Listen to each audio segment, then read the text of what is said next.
Alright, we're going to do our standard 135 test fire on a Smith Wesson M&P 2.0 shield.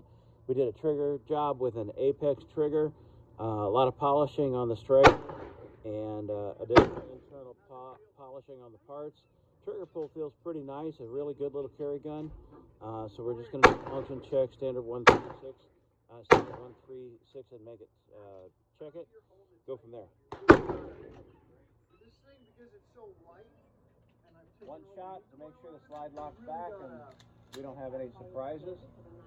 because when it goes off, and it really wants. Almost hit the 200-yard gong with it. So light. Let's try something else. 3 shots to make sure we don't have any burnt surprises. Yeah, real quick. There's a couple of new buttons in the register now. You know, when you hit daily and the car thing comes up, just be And 6 shots for a stress test.